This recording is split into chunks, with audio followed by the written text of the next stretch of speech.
Welcome to another edition of Resonate with Irwin Edgehill.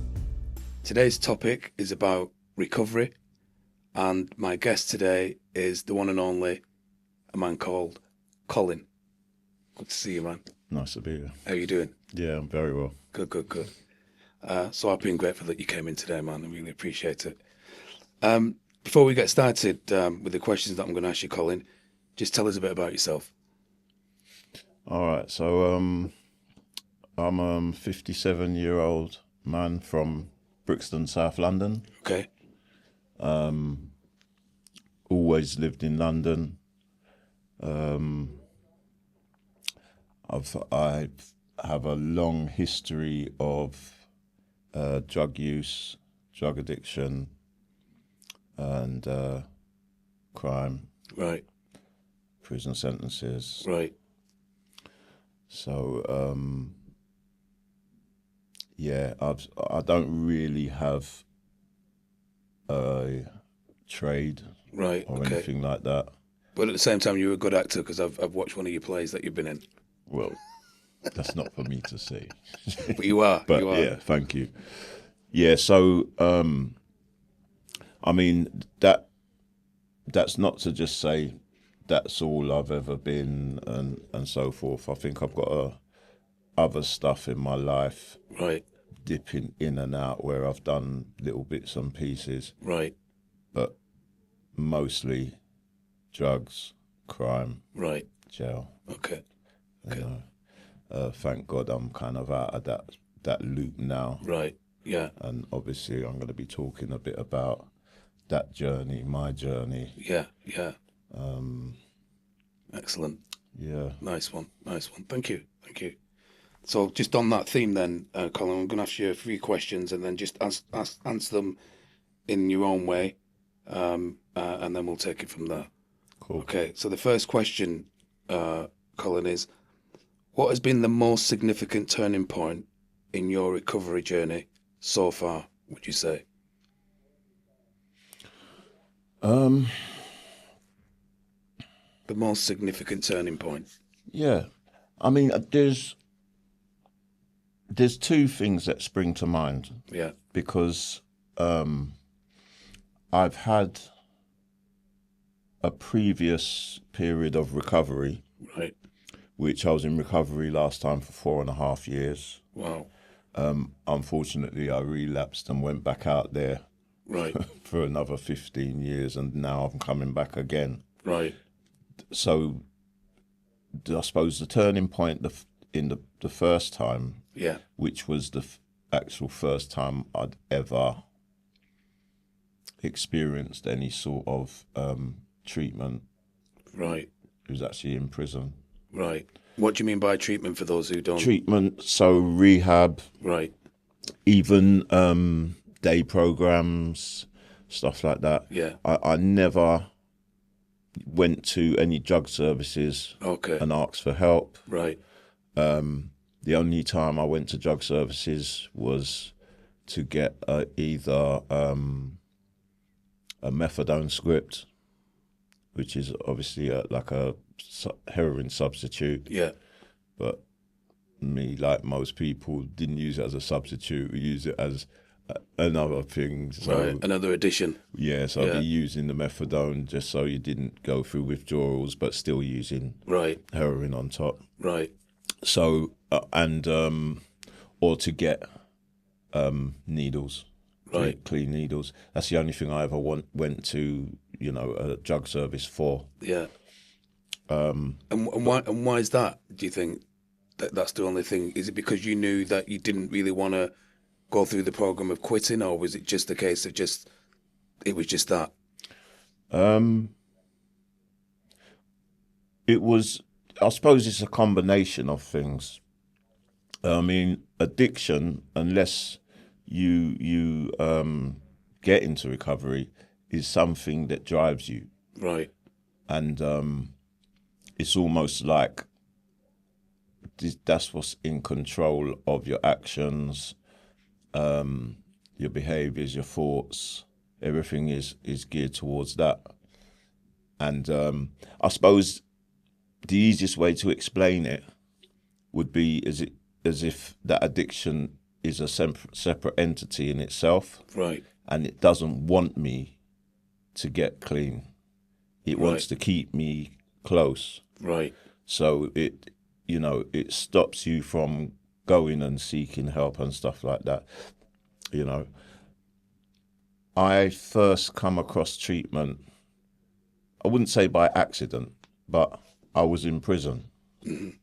And I just got sent to a new jail on like the induction part, first week there or whatever. And some guys came over from the wing that is where the drug treatment place is on. Right. Saying, and there's this program, why don't you come over? If you've got a problem with drugs, why don't you come over? Right. And I wasn't really interested. Yeah. I wanted to get a job down the gym so I could go and pump up my muscles and stuff. Yeah. But they said, look, and I was doing like a parole length sentence. Back then it was like 4.5 years. You could get parole in that sentence. Right. And they said, if you come and do this program and you complete it, you'll get a DCAT, which is minimum security prison, Right. and then you'll get your parole. Right. So straight away in my head thought, wow, DCAT prison, there's a lot of drugs there. Right, that's what you was thinking. That was your own thought. Right, Yeah. okay. So I said, okay, I'll come and do this.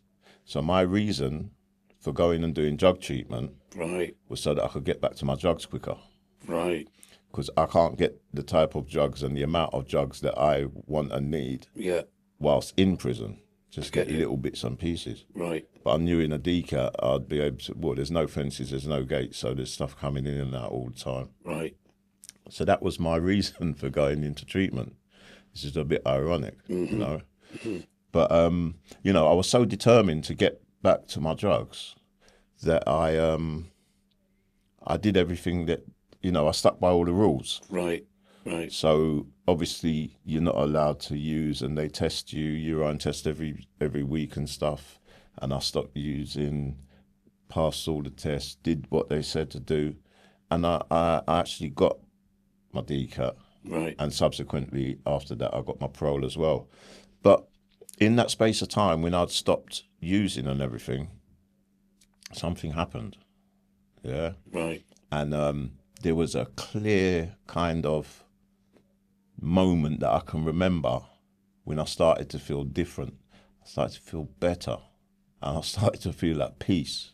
Right. And Right. and it wasn't because I was putting in the work, because I was doing it more like it's a 12-step program. Right.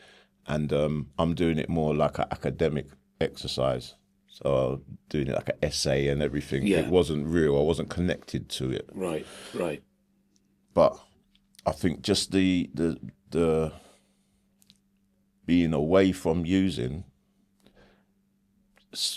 over a period of time, the obsession to use gets less and gets lifted, and then all of a sudden you start feeling freer than I've ever felt before, and I'm locked up in jail. Wow. Which was funny. Incredible. So that was a turning point Yeah. for me. Right. And it was almost by accident. I stumbled across that thing, in the sense that I just happened to get sent to a prison that Right. had that 12-step treatment program there. Right. Yeah. This time round, because like I said, I got 4.5 years clean that time. Had some life circumstances happen. Right. And had an injury, got medicated for pain with opiate, and it just kind of all slipped and slid from there. Yeah. But once I started using, the addiction just came back full strength. Right. Went back out there, and for whatever reasons, mostly guilt and shame, I couldn't bring myself to come back to what I knew helped me that time. Right. Yeah. Because I stayed in a 12-step recovery fellowship. Yeah. When I came out of jail and everything, that 4.5 years I was doing fellowship meetings all the time. Right. Yeah. So I knew what works. Yeah.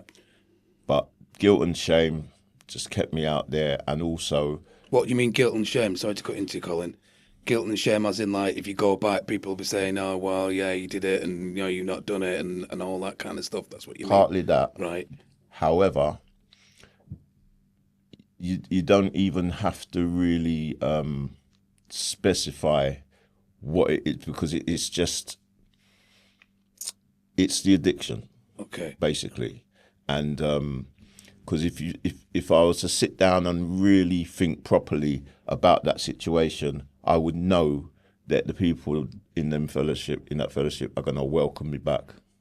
exactly. And if 1 and 2 or 3 or 10 people are of that kind of mind, then so what? That's not important. What's important is that I get clean and start to recover. Right. You know. Yeah. So the guilt and shame that I may be feeling is just a symptom of my disease of addiction. Right. You know. Yeah. And in reality, the best thing I could have done for myself is just have the courage to walk back into those rooms. You know. Right. This time round, I did it 15 years in and out of jail again and stuff like that. But it came to a point, and this was 2024, and you know what? If I'm going to be totally honest, the first thing I stopped, because that I was injecting heroin, Right. I was on methadone, Right. I was smoking crack. Yeah. When I was in jail, because I can't get my drugs of choice, what's in jails now is spice. So Right. I'd be smoking spice if I'm in jail. Right. Okay. So this wasn't a turning point or anything. It was just a reason that this journey started again. But it's like a gradual thing. I'll explain what I mean. So I'm taking all those drugs. I'm not in prison. I'm outside, so I'm taking heroin intravenously. I'm on a methadone script, Right. 90 mils of methadone, and I'm smoking crack. The heroin that I was buying was garbage. Right. And I couldn't find anything decent anywhere. You mean garbage? As it wasn't putting Wasn't you on a high. doing anything. Right. Okay. It was garbage. Right. All right. Right. Nobody could get anything. Right. And I got fed up of giving my money to people and getting nothing. Right. So I said, you know what? I'm not doing it no more. And I stopped buying heroin. Wow. Yeah. But because I'm on a methadone script, it's Right. not that big a deal, because the methadone is stopping me from withdrawing. Okay. The heroin wasn't doing anything anyway. Right. So for me to stop taking that, there's no difference whatsoever happening physically. Right. Right. Yeah. Yeah. Yeah. But once I'd stopped buying that, I then said, you know what, I'm going to start reducing as well. And I started reducing on my script. Eventually, it took me about 9 months, got off the script. So I'm just smoking crack now. Right. But I've tried to stop that as well. And then I've gone back to meetings. Right. And it was a joke, because I should have been going meetings all along, because you don't have to be clean in order to go to be in a fellowship and go meetings. Right. But it's like I wanted to be able to say, yeah, I'm back and I'm 2 days clean, I'm a week clean, Right. and all that. Right. So this is what I did. But I couldn't stay clean. I couldn't get 30 days, get like 17 days clean, then smoke some crack. Right. 5 days clean. And it was, and I had these resentments going on Right. with a couple of people from back. And what addiction does, it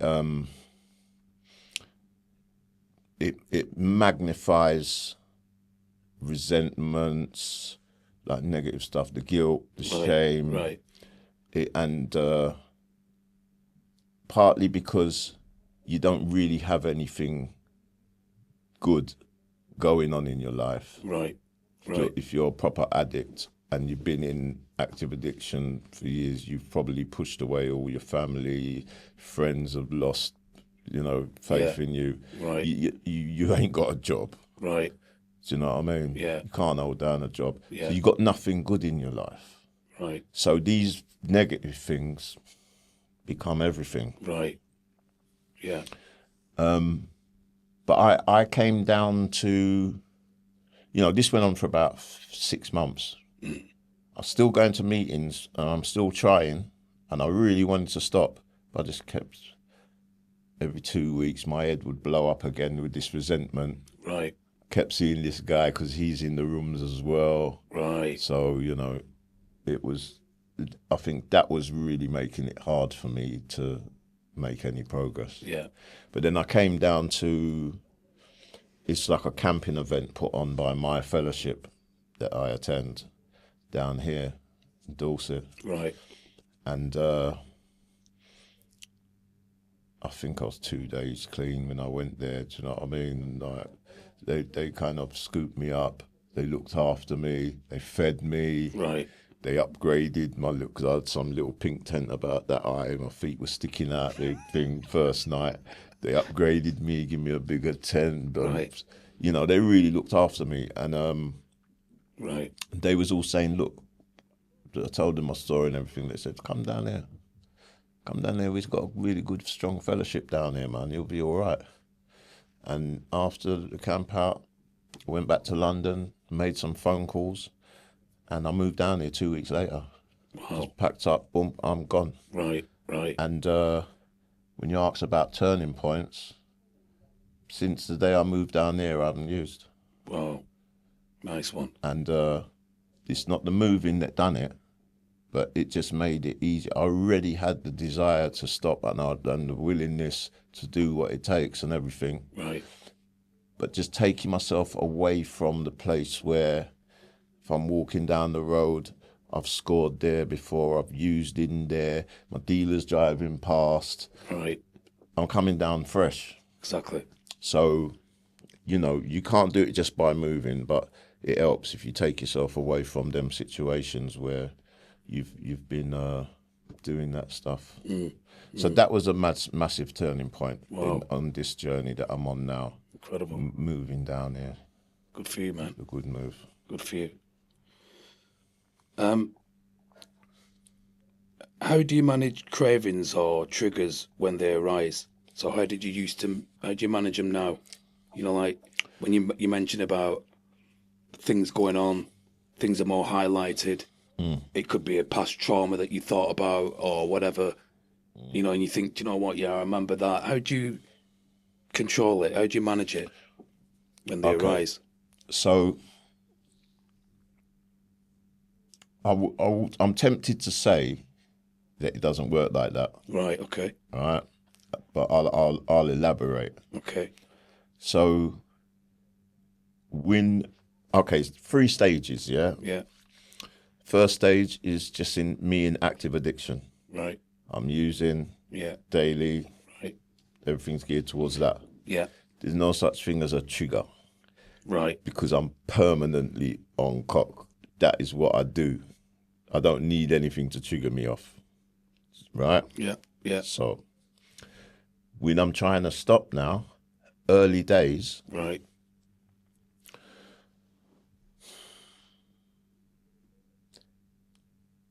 if you're gonna make it, and this is anybody who's an addict,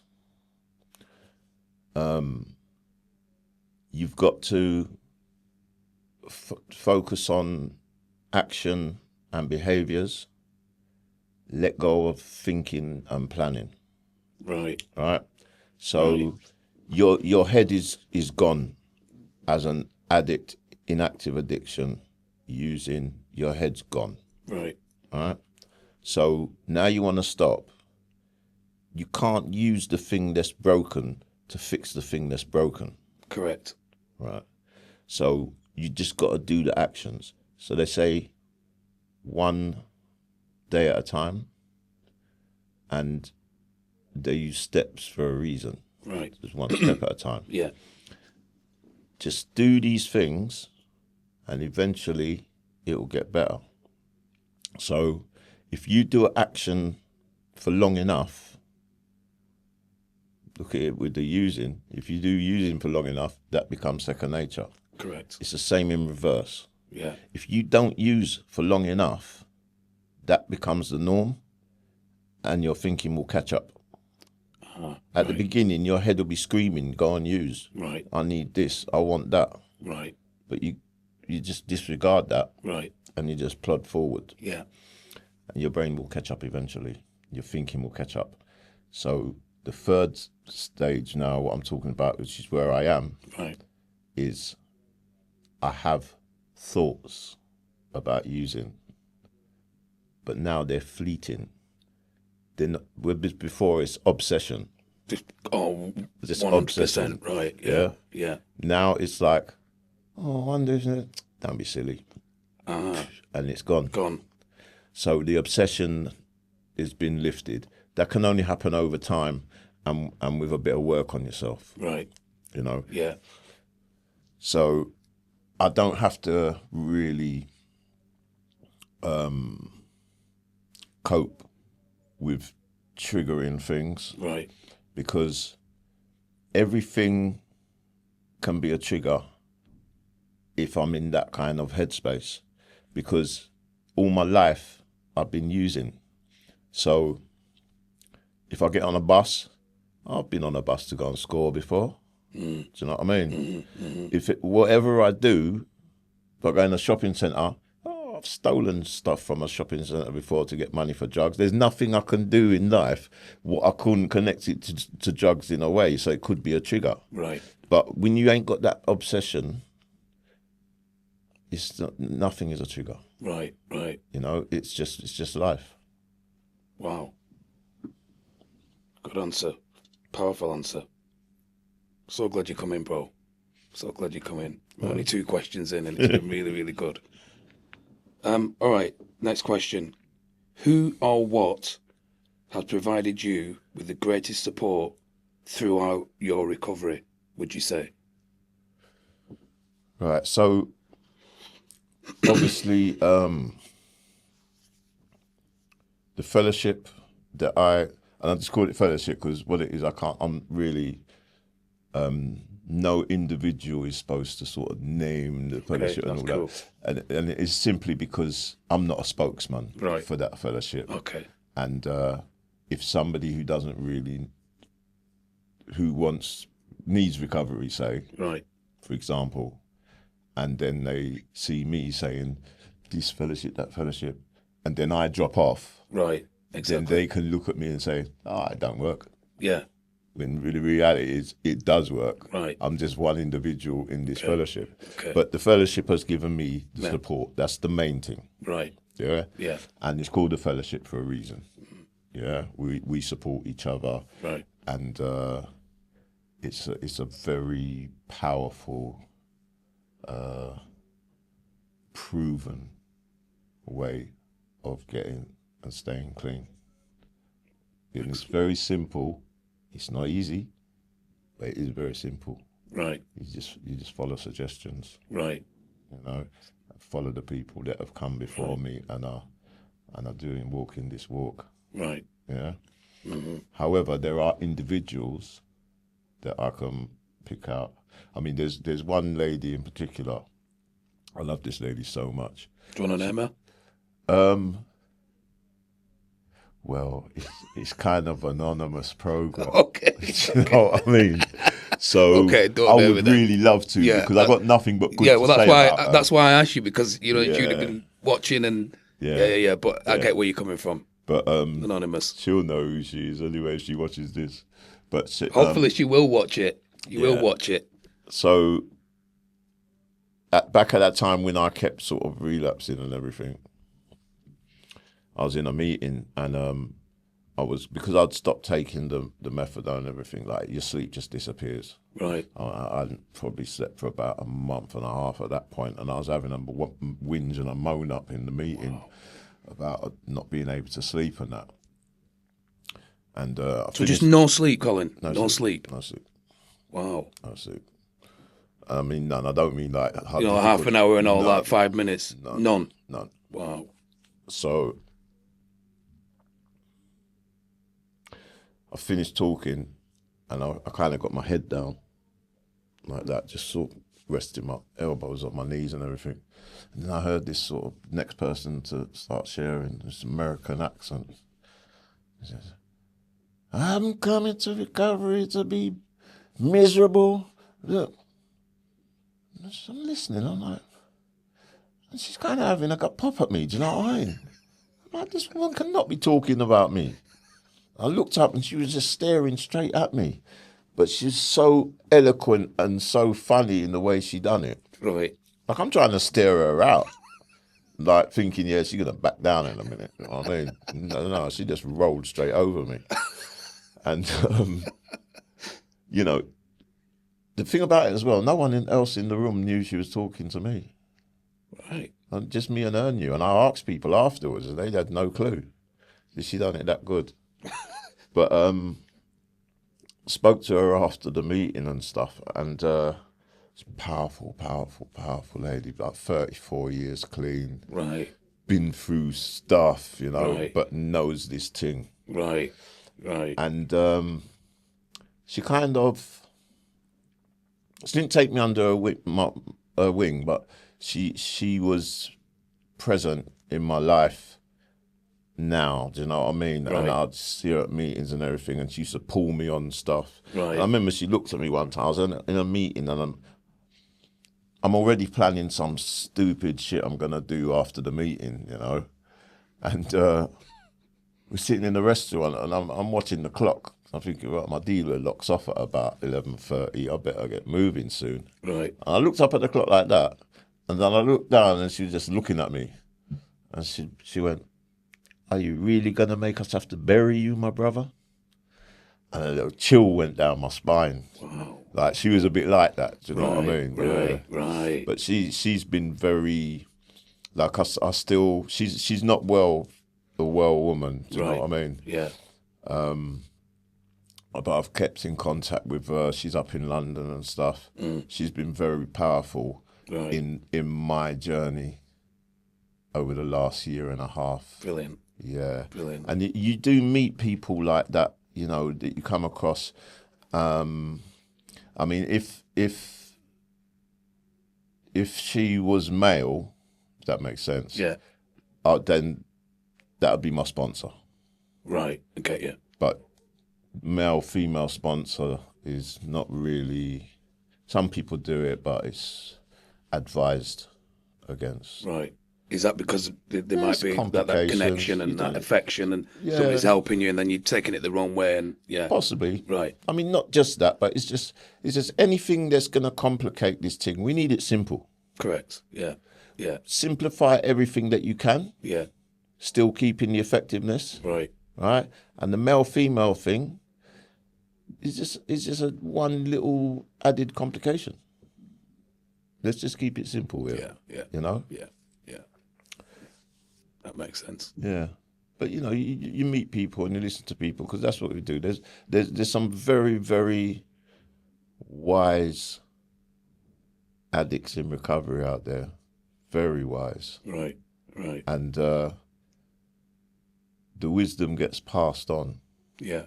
you know? Yeah. So you'll hear a lot of stuff, and you'll be sitting there and you're thinking, whoa, that resonates. Right. Like, properly. Yeah. Giving you an understanding about something you've been doing Yeah. or not been doing for years, and have no reason why. Right. Right. No understanding around it. All of a sudden, someone say one thing, and you're like, "Boing, whoa." Yeah? Yeah. Awareness and understanding is the greatest thing, my friend. Without a doubt. It's the greatest thing. I totally agree with that. Wow. Well, I hope you pass on this episode to that woman. Yeah. And make sure she watches this, because you've really, really bigged her up, and she's really been an inspiration for you. So Yeah, she's powerful. Fantastic. She's powerful. Fantastic. What coping strategies, Colin, have you found most effective for staying clean? Would you say? Okay, so there's a huge part of this disease that I have called addiction, Yeah. which is based in things like low self-esteem, lack of confidence, guilt, shame, Right. that sort of stuff. Yeah. So since coming down here, Yeah. I've been, firstly, I stopped thieving. Right. Like when I first come down, I used to do my shopping and like anything that's more than £3 goes straight in the bag, and then I'll pay for the rest. And I'm paying for bread, I'm paying for whatever, meat is going straight in the bag. I stopped all that. Right. I stopped any kind of stealing, crime, anything. Good for you.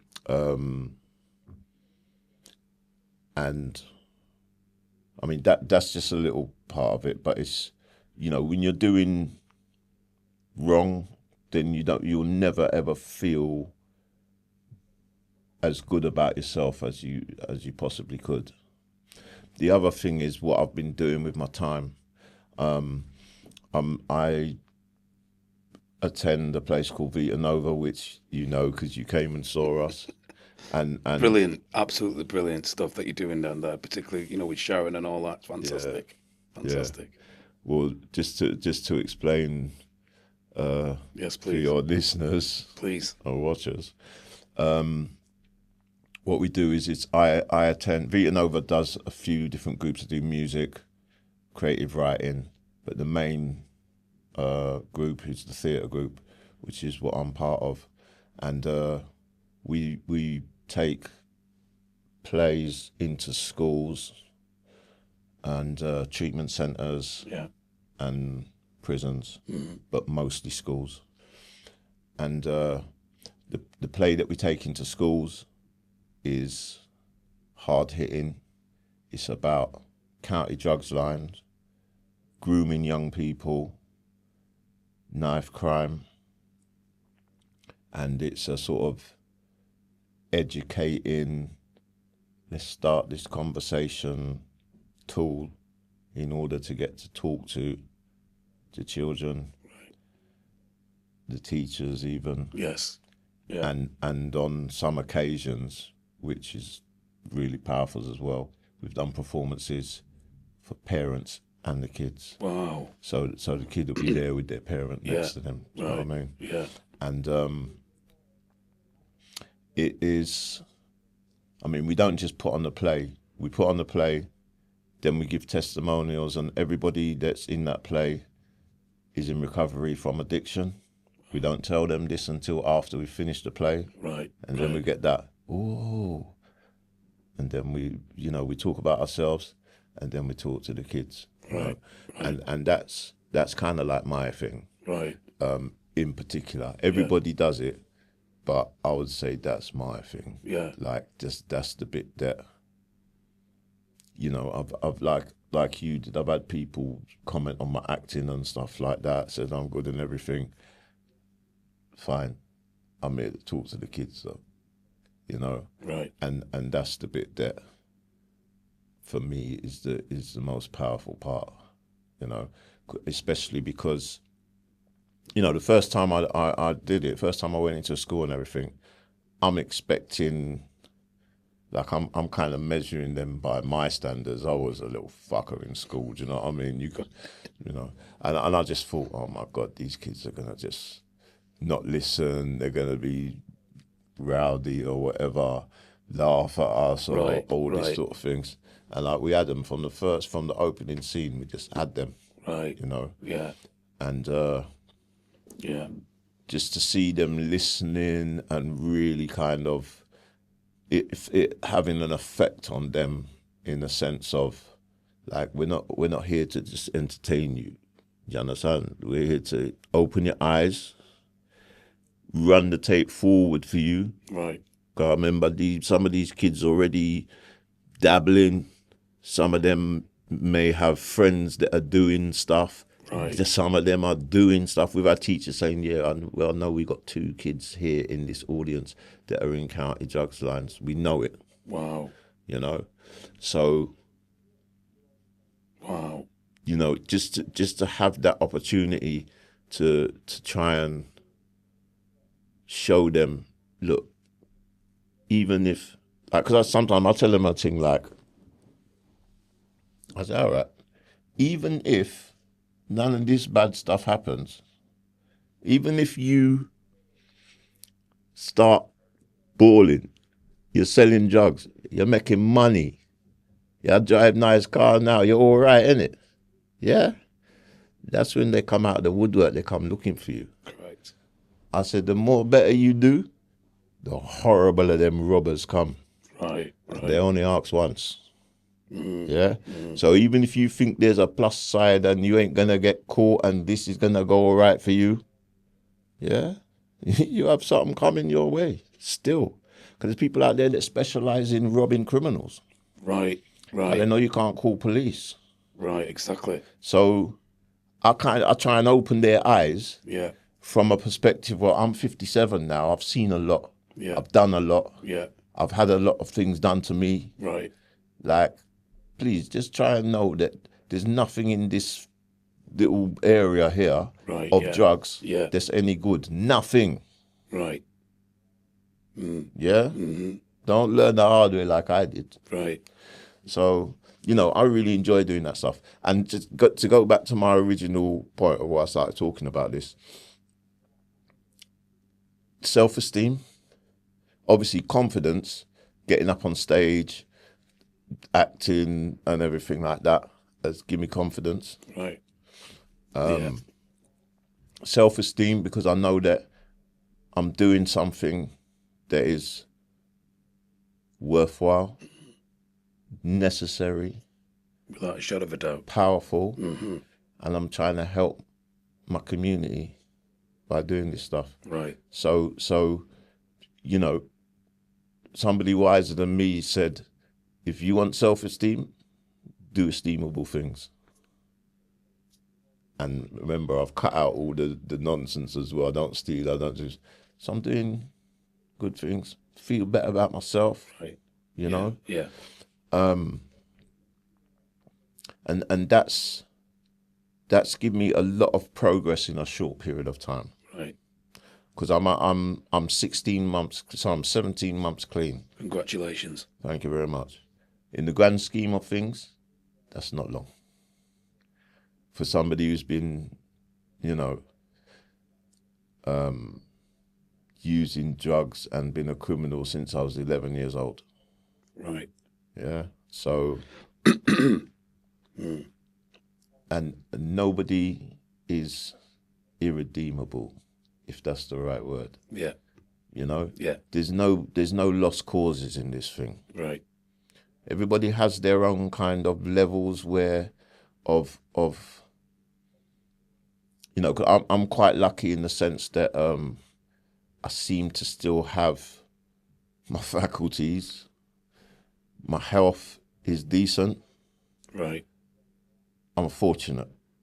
Yeah. Mm-hmm. There's people that have been using and they've done damage to themselves, like the sort of damage that it's like they got to live with that now. Right. Yeah. However, when you see people come into recovery and that change happens, it is amazing, and it is the closest thing to a miracle that I've ever seen. Right. Right. Yeah? Yeah. I'm talking about people who you would have writ off. That's a lost cause right there. Forget about it. Yeah, yeah. And then, if you see them 1 year down the line, and they're now maybe volunteering, helping people, doing this, that, and you're like, how did that happen then? Right, right. Miracle. We're in the business of change. Yes. And so long as you keep your focus and know that there's no end to this journey, progress keeps going. Right, right. Yeah? Yeah. And whatever your physical capabilities, mental capabilities, you can still make progress and change for the better. Right. You know what I'm saying? Yeah. Yeah. And that's the bit I love about recovery, seeing people change and stuff like that. Right. And seeing parents get their kids back. Maybe their kids was taken off them and they start seeing them again and this and that. Right. You know, it's anything now that is positive makes me feel good. Progress, anything like that. Well said. Well said. Yeah, powerful stuff. Powerful. Next question, Colin. How has your perspective on life changed since beginning your recovery? How has it changed your perspective on life? Would you say? You more optimistic? Right. Oh, very much so. I mean, I don't worry about stuff now. Good for you. I got a bit of faith. Right. Yeah. Right. It's weird because when I'm using drugs and doing all that stuff, I can't even tell you about faith or anything because it's like a different person. Yeah. Right. And you don't think about those sort of things. Right. You're more focused on the immediate. So where am I gonna get the money for my next hit? That's all you're focused on. That's all you're focused on. Right. Next week, Tuesday can take care of itself. I'm not even thinking about that. Right. So the faith, I may still have faith, but it's faith that I can go out and grind out a pound note. Right. Because that's all I'm interested in. Right. So now when I stop using, you start thinking about the future. What's going to happen? How am I going to, where am I going to, right, all that stuff. But this is where the faith comes in now. I don't worry about that stuff. I just try and keep the same kind of focus on what's happening next. Right. Because, but in a different. Yeah. So instead of the negative stuff, just do the next right thing. Yeah. Mm-hmm. And if you keep doing that, then wherever you end up will be right, isn't it? Correct. Because you've done nothing but right things. Exactly. Well said. So that's how I keep it. Like, and don't get me wrong, I do have like things like, okay, I'm gonna look to go back to work. Right. This and that. But it's not something that I dwell on, focus on, because I know that I'm able. I know that when I'm ready, I could probably get a job quite easily. Right. Yeah. I know my capabilities and stuff. Yeah. So that's why I say I'm lucky. I still have my faculties and everything like that. Yeah. But the most important thing for me is to do the next right thing on a day-to-day basis. Brilliant. And I don't have worries about the future. Yeah. Yeah. Kind of like being mindful, isn't it? Just being in the now. Yeah. Most people spend the time in the future. Yeah. And they're worrying about the future. And when they get to the future, they look at it and think, why did I worry? Because everything was all right. Yeah. Yeah. I can dig that. What challenges do you still face, Colin? And how are you working to overcome them, if any? Okay, so relationships, like I've tended to sort of run away, hide, isolate. Right. Like I don't, if you're my friend or you're my family, I don't want you to see me like this. So what, the way you are now? Or no. Yeah, okay. When I was using. Right. So I'd rather not see you. Right. And okay. you know, things don't get better. Right. With time. It gets harder to get back to that. Like I've got family members, like my sister, my daughter, who I need to be repairing that relationship with them. Right. And it's hard because it's been a long time. Hard to repair it, Well, would you say? Oh, my daughter's a 26-year-old woman, right. and I haven't been there for her. I haven't been around her, Right. and she's quite rightly got issues with that. Yeah. So slowly with her. With my sister now, it's a bit different. It's like how it's fear, I Right. suppose. Right. It's Fear. Yeah. of facing her. I mean, since I was a child, I've had a sort of fear of rejection, and I'm really worried about what people think about me and stuff like that. Mm-hmm. So, my way of coping with that all throughout my life is, well, if I don't have any attachments, then it can't hurt me, and if I'm not there, you can't tell me to go away. Exactly. Yeah. Yeah. But it gets hard to change those kind of ways. I'm still like it now. Right. Do you know what I mean? Yeah. In the sense of, like, I don't want romantic relationship and all that. Right. I find that stuff very, very difficult. Right. Because of what you said. Yeah. Yeah. Right. I can If dig that. if anything you do, like, over a period of time, it's a training. It's a type of training. Yeah. And repetitiveness Right. of any behaviour is you're going to gravitate straight towards that at the first thing, and it's hard to break out of that. Having said that, if I can break out of the using and the addiction, then I'm supposed to be able to break those other things as well. Right. And I know this. Yeah. It's just work on myself, and Right. Yeah. I'm taking steps and I'm making progress. Right. But I'm still very aware that that side of me needs a lot of work. Right. It does need a lot of work. I'm very quick to shut off anything what name emotion or feeling or connection that is not directly linked to my recovery. Okay. Yeah. So romantic, family, and all that. Yeah.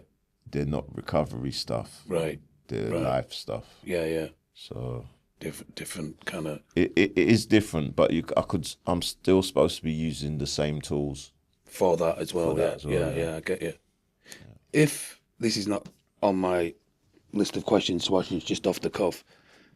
If your daughter or your sister was watching this, what would you say to them? Even though you've just said what you've said, is there anything specific that I don't know, the connection and that kind of thing, but what would you say to them in terms of where you're at, where you want to get to, and why you're in this situation?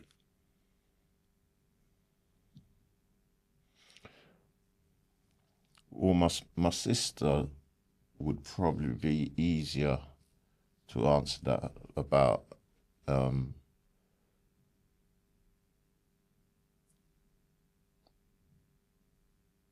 I'm fearful about taking that step to contacting her and talk. I've sent her a text, happy birthday, and that's about it.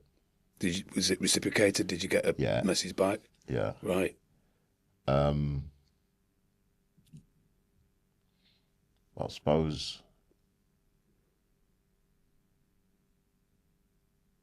it's difficult. It's difficult for me to actually say what's going on because it's not something that because it's fear based. Yeah. It's not. The reality of the situation is probably going to be different to what my head's telling me. Right. Yeah. But my head has told me that because of how I was before, because of the things I've done, that nobody wants me around them. Right. And my fear of rejection says, okay, then I won't be around you. Right. But I'm a bit extreme. I'll just go boom. Yeah. And that didn't happen overnight. That was kind of like, yeah. you know. Right. My daughter's much more complicated Right. because I haven't actually been around in her life for any long period of time. Yeah.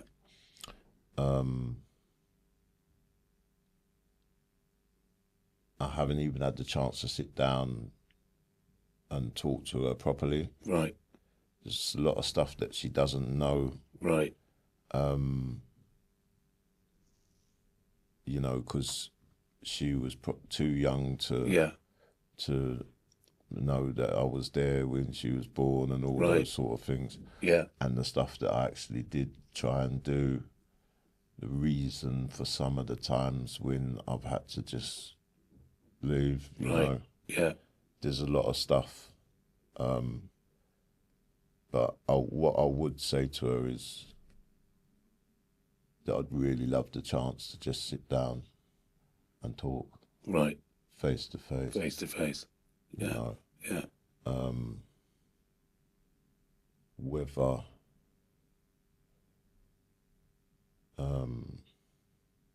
see, I don't really know Yeah. the reality of how she looks at me or how she feels about me. Right. I don't know. Yeah. So.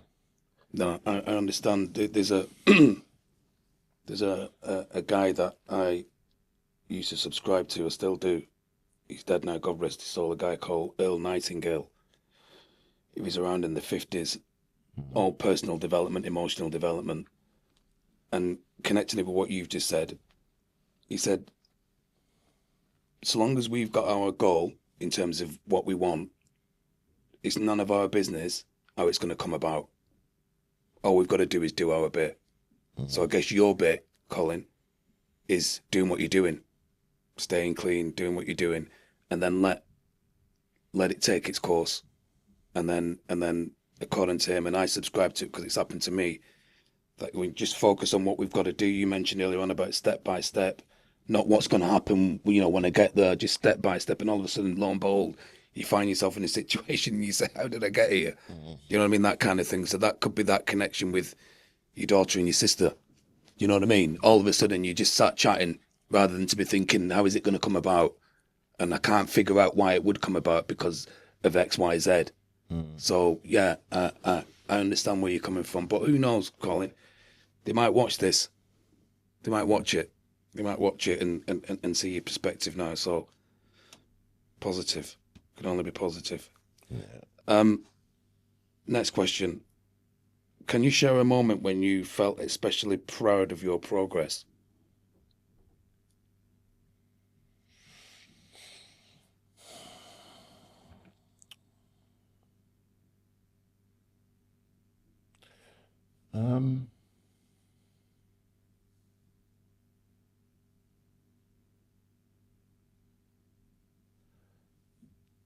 Every time I think about it, I don't know if I call it proud, but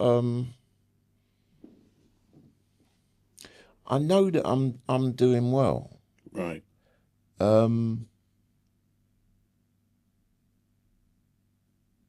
If I think about where I was, say like 18 months ago,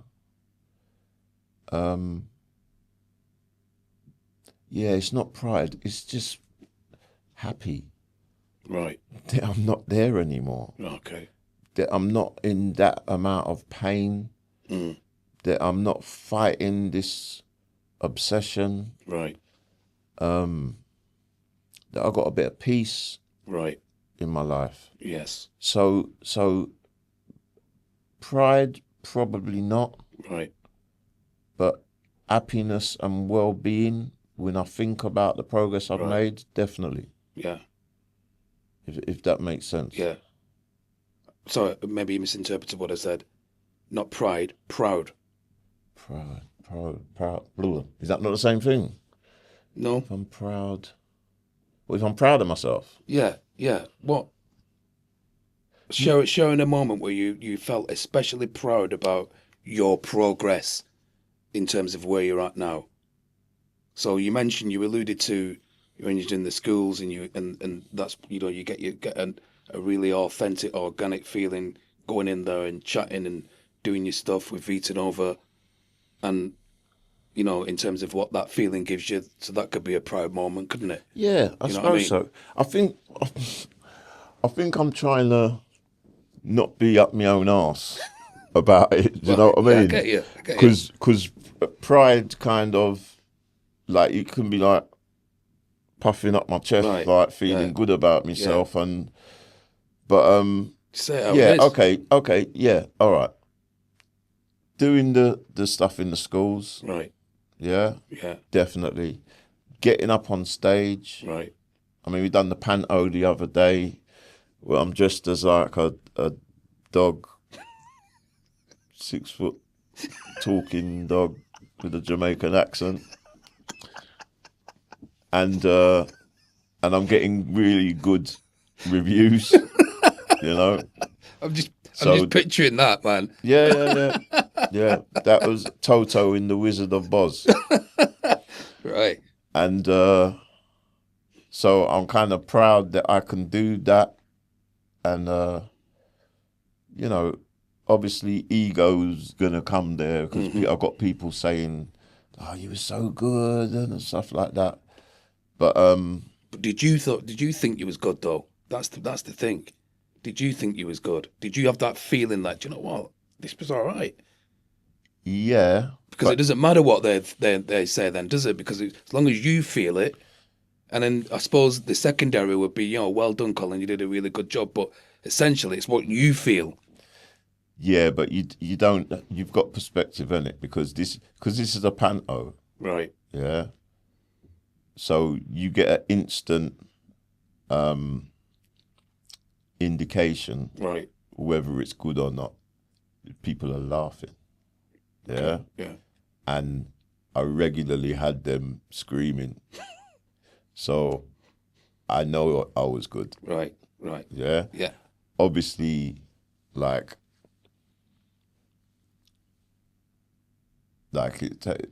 there was lines and rehearsal and everything, but I threw a lot of my own lines in. Do Right. you know what I Ad mean? lib. And I'm kind of proud of that. Good. That I'm able to do that, even like when things go wrong on the stage or people forget that I can jump in Right. and rescue the thing, and Right. because the temptation is to freeze, right? Exactly. Where's my line? You said the wrong thing. Blah, blah, blah. Right. I just roll with it, Right. and I'm kind of proud that I'm able to do that. Good. But you know what? The actual fact that I've been going to Vita Nova and I've been involved in this thing now over a year, and I'm consistent, and Sharon actually would really love to be able to employ me. Right. It's a charity. Obviously, the money isn't there. There's no post for what I do, Yeah. but she's given me the keys for the place. I'm like an integral part of that now. Right. Yeah. She's worried about losing me when I decide I'm going to go back to work. Right. I'm very proud of that, Good. Good. because all of a sudden I've become reliable, Yeah. consistent, Yeah. and not valuable. Valuable is the wrong word. A key member. You know what I mean? Yeah. A key asset, man. Yes. You know what I mean? Somebody's like integral to that how that thing plays out. Yeah. So good for you. That's phenomenal. That I am proud of. Yeah. Yeah. Nice one. Okay. In what ways do you celebrate milestones, Colin, or successes within your recovery? How do you celebrate them? Well, we do sort of time milestones. So as a fellowship, we celebrate 30 days, 60 days, 90 days, 6 months, 9 months, 18 months, Right. and then on a yearly basis. Right. So I'm coming up to, in a month's time, I'll be 18 months. And what happens in that situation when you're in that fellowship? Do they get you up and everybody claps and well done and good for you and keep it going and Yeah. yeah, cool. I mean, some people like to have a meal. If they're like, I'm 2 years this week, and they just put it up on the group chat, new group, add people, going meal, whatever, stuff like that. I don't really do that stuff. On what grounds? Is that down to a bit of the not so much lack of confidence, because you've got confidence in abundance in terms of what you've been doing, but is that kind of a trait from the past where you don't want to be like that center of I get you, I get that, like, woo, exactly, spotlight's on you, come and celebrate with me, right? What makes you think that you're that important to me that I'm going to come and celebrate your clean time and I'll pay money and go and have a meal? That's how I think. Think about what other people would think about you in that situation. Yeah. But I don't really want to do it anyway. To be honest, it's not my your thing. Nah, right? Okay, cool. It's not my thing. Just one more question, Colin, before we bring this thing down for a landing. This has been phenomenal.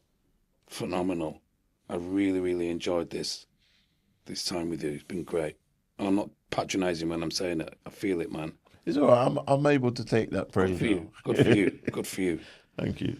What message would you share with others who are considering starting their own recovery journey? Do it. Just do it. And don't think about it. Just do it. The thinking, you'll stay thinking for however long. Right. You just have to do it. When it comes to addiction, because addicts are different from non-addicts. Right. Mentally, spiritually, and physically. Right. That's the three aspects of the disease of addiction. Right. Yeah. Yeah. The physical part means that the non-addict can go out and have a drink at the weekend, take some drugs if they want. Monday morning, they're back at work. Right. An addict puts something into their body and it's like an allergic reaction. Right. If it's up and running, once you pop, you can't stop. Do you know what I mean? Right. It is a real thing. Right. You know, people without the disease of addiction, you know, unless they know, they can't really be expected to understand what drives an alcoholic or an addict to keep using. Right. Yeah. Yeah. But the prevalence of it. Yeah. What you see, everybody knows that there's people who will drink, destroy their liver, go and get a new liver, and then drink again. All right? That's not normal. There's people who... George Best springs to mind when you said that. Yeah. There's people who lose everything. Right. Their kids. Right. Can't stop. Right. Yeah. Yeah. And it's not about the drugs. Yeah. Addiction is not about drugs. Drugs is something that people with the disease of addiction use. Right. So, case in point, you can be a gambling addict. Right. Yeah. Gambling is not a drug, but you can still be addicted to that, and people lose their houses and everything. So, if you're somebody that identifies with that, with addiction, there's only one way to recover. Right. And that's to stop everything. You can't say, oh, I'm a heroin addict, so I'm going to stop taking that and just smoke weed. Right. It won't work. Yeah. It don't work. Right.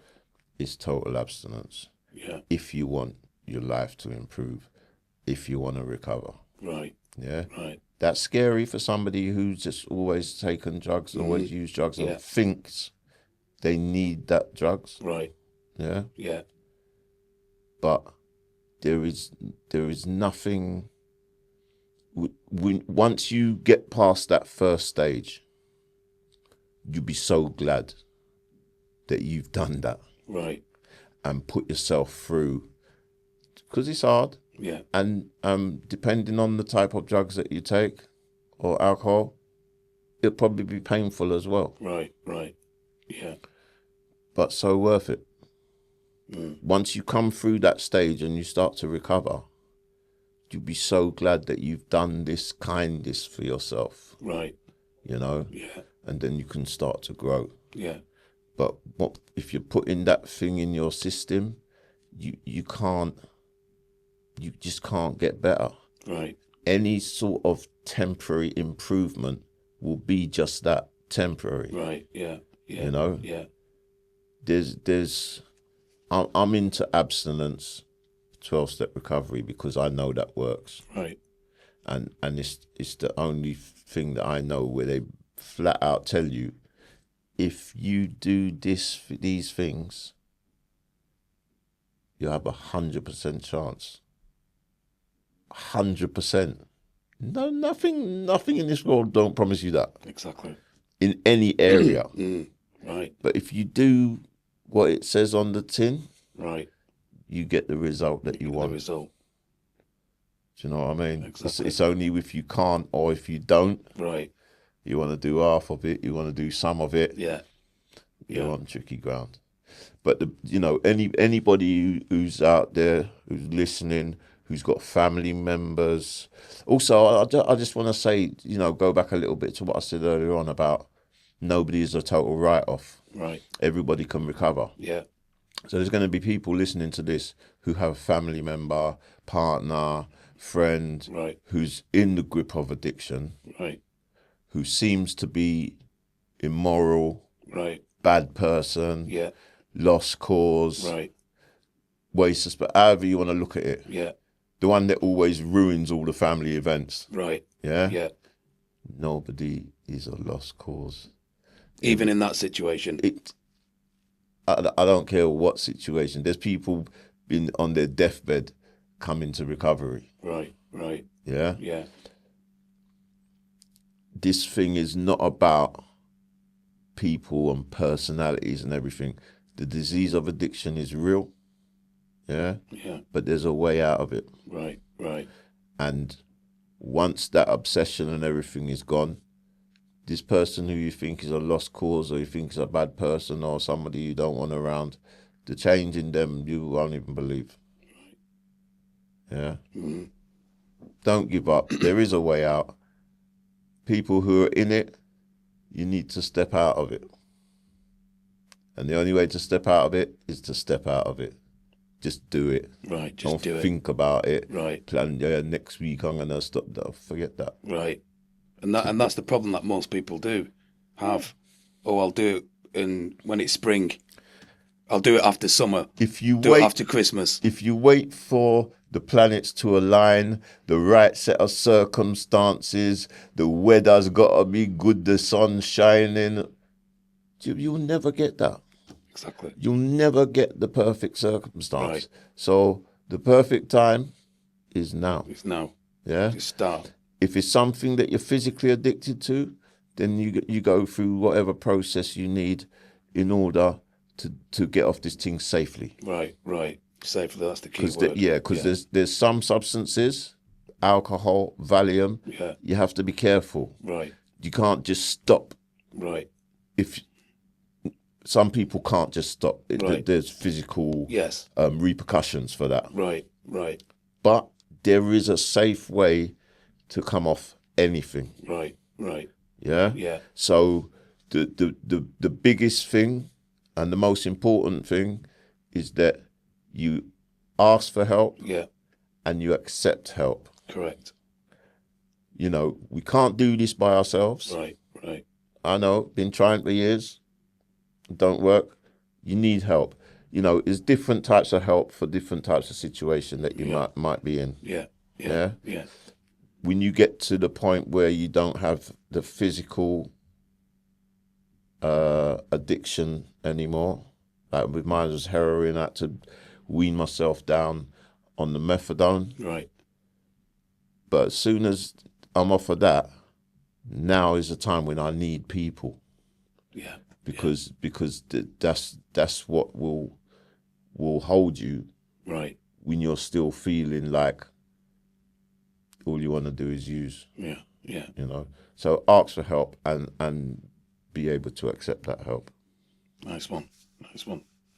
Well, Thank you, Colin, for coming in. You're Really, welcome. really appreciated I've it. enjoyed it. I do like talking. I've noticed. No, you've been phenomenal, man. It's been really, really good. Been an eye opener to me, and I'm sure it's been an eye opener to everybody else watching this, and an inspiration as well. I'd just like to say, please hype, please like, please share, please subscribe. And if you've got any comments to make in relation to what Colin and I have just been talking about, if you want any information, just put it in the chat facility. What I will do, I will signpost it to Colin and get Colin to answer it. If Colin can't answer it, we'll signpost you to someone else. But the main thing is what Colin said just right at the end there. If you're in that situation and you want to start your recovery, just do it. Just do it. And until next time, it's bye from me. Nice one, bro. Lovely.